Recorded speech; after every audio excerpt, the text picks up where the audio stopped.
As you know, my exit is out through that front door, but this kitchen area has a door right here. So I've got my clothes all set here and my shoes ready, and I'm gonna be able to come back in here, finish up a little bit, and then go out that door. That's gonna be kind of slick.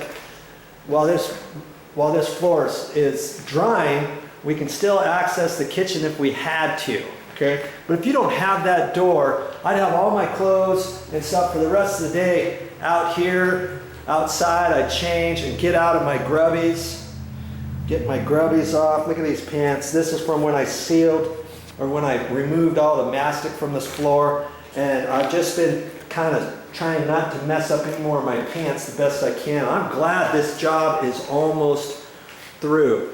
All I have to do is seal that hallway and this main floor, and I think I'm done. Now that's going to be for the first coat. I'm going to look at this when it gets all dry, and we opted for a low luster sealer, and this is the sealer we ended up using.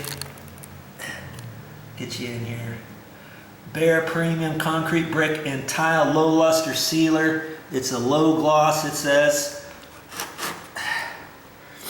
And you could put on 2 coats. It just kind of depends how you want your floor. In the traffic areas, you have a whole lot of traffic areas. Maybe you cut it in just once, and then on the second coat, you go up as close to the baseboard as you can, because nobody's going to be walking next to the baseboard anyways. Depending. You could do that probably with low luster and get away with it. Maybe semi-gloss or high gloss, maybe you can't get away with that, because if you do, maybe you'll see where your paint roller stopped and started, all along the wall, and you think, oh man, now I have to go back. So if it was gloss, high gloss, I'd probably cut this in again.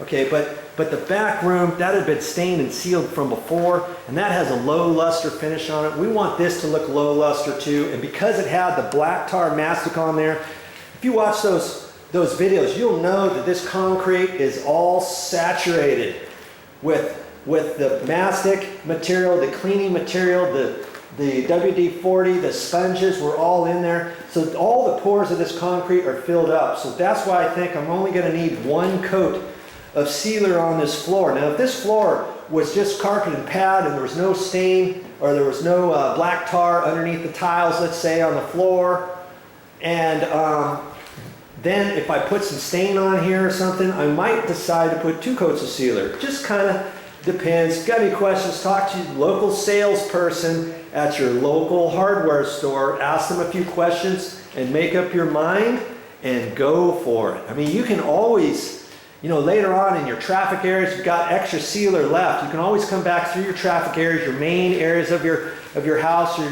your walking areas, and decide, okay, 3 months from now, I'll go ahead and put a little bit more right down the middle of the hallway from left to right, 6 inches away from the walls or whatever. In the wide open areas in a bedroom, let's say.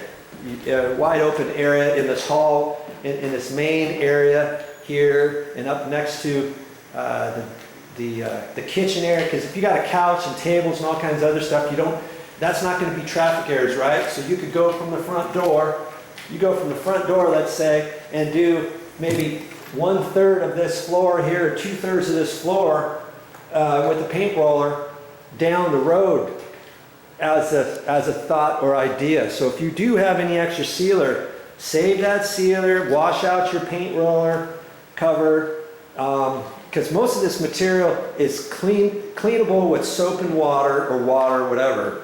You can rinse stuff out. You don't necessarily have to throw your stuff away. Okay? Be good, read your directions, and do it.